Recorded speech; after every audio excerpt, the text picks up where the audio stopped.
पता है कि आजकल पॉडकास्ट का बहुत फैशन है। विभिन्न विषयों से जुड़े पॉडकास्ट को भांति-भांति के लोग देखते और सुनते हैं। बीते दिनों मैं भी कुछ पॉडकास्ट में शामिल हुआ था।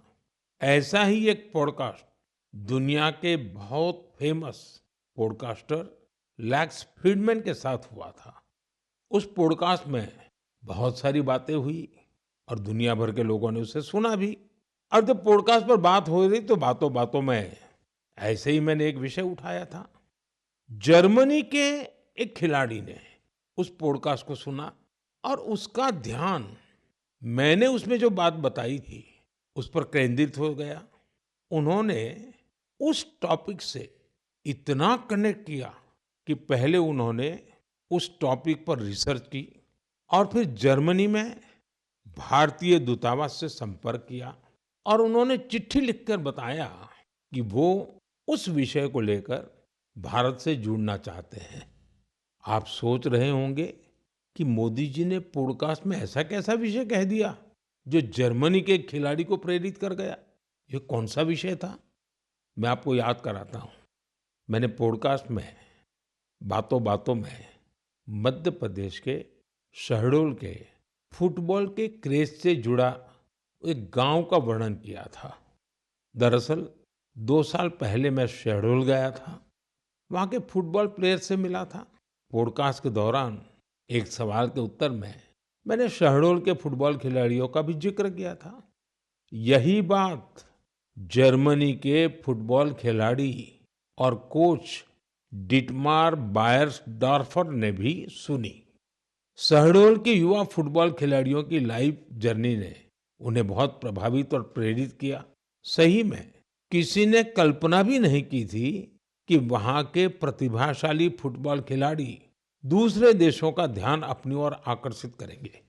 अब जर्मनी के इस कोच ने शहडोल के कुछ खिलाड़ियों को जर्मनी की एक एकेडमी में ट्रेनिंग देने की पेशकश की है। इसके बाद मध्य प्रदेश की सरकार ने भी उनसे संपर्क किया है। जल्द ही शहडोल के हमारे कुछ युवा साथी ट्रेनिंग कोर्स के लिए जर्मनी जाएंगे। मुझे यह देखकर भी बहुत आनंद आता है कि भारत में फुटबॉल की लोकप्रियता निरंतर बढ़ रही है। और आपके उज्जवल भविष्य के लिए बहुत बहुत शुभकामनाएं। Thank you sir. मोहसिन, आपने पहले खेलो इंडिया वाटर स्पोर्ट्स इसका फेस्टिवल और उसमें भी सबसे पहला गोल्ड मेडल जीतने वाले आपको कैसा लगा? सर बहुत ही खुश हूँ मैं। मैंने गोल्ड मेडल जीता खेलो इंडिया में, जो पहली बार हुआ है यहाँ पर कश्मीर में। लोगों में क्या चर्चा है? बहुत ही चर्चा है सर। पूरी फैमिली खुश है अभी। आपके स्कूल वाले भी सब खुश है। कश्मीर में सब बोलते हैं आप गोल्ड मेडलिस्ट हो। तो आप तो बड़े सेलिब्रिटी बन गए। सर अच्छा, वाटर स्पोर्ट्स की रुचि कैसे बनी और उसके फायदे क्या नजर आ रहे हैं आप? पहले बचपन में मैंने देखा वो बोट चलती हुई वहाँ पर डल लेक में। पापा ने बोला आप करोगे? हाँ मुझे भी शौक है। मैं भी फिर गया वहाँ पर सेंटर में मैडम के पास। फिर मैम ने मुझे सिखाया। अक्सर घर की छतों पर, बड़ी इमारतों पर, सरकारी दफ्तरों में सोलर पैनल चमकते हुए दिखाई देते हैं। लोग अब इसके महत्व को समझ रहे हैं और खुले मन से अपना रहे हैं।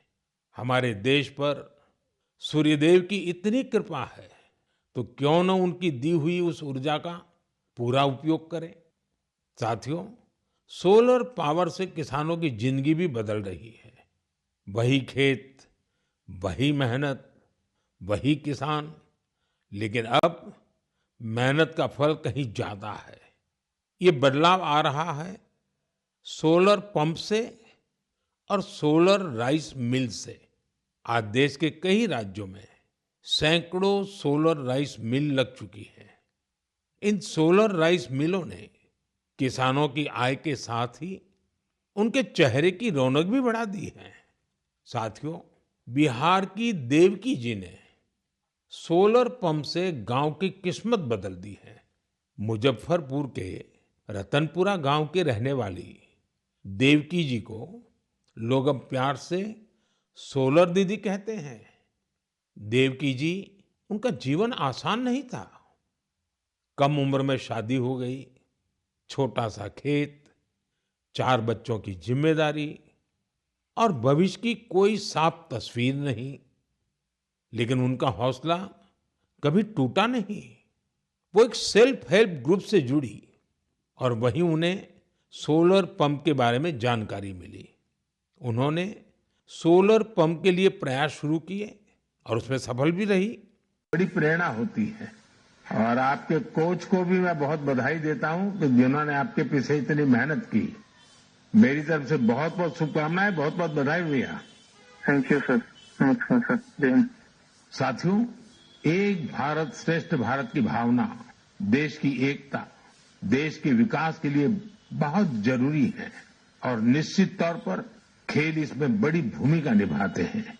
और इसलिए ही तो मैं कहता हूं, जो खेलता है वो खिलता है। हमारा देश भी। आपने यूपीएससी का नाम तो जरूर सुना होगा। ये संस्था देश की सबसे कठिन परीक्षाओं में से एक सिविल सर्विसेज का एग्जाम भी लेती है।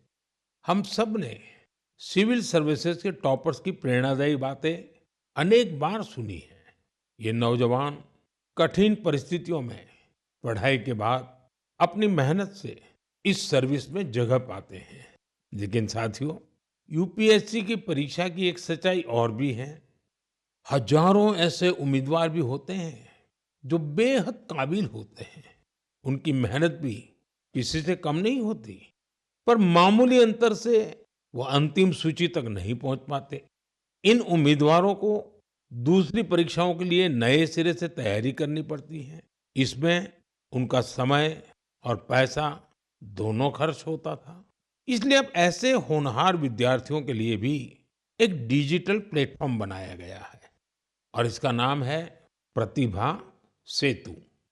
प्रतिभा सेतु में उन उम्मीदवारों का डेटा रखा गया है जिन्होंने यूपीएससी की अलग-अलग परीक्षाओं के सभी चरण पास किए, लेकिन अंतिम मेरिट लिस्ट में उनका नाम नहीं आ पाया।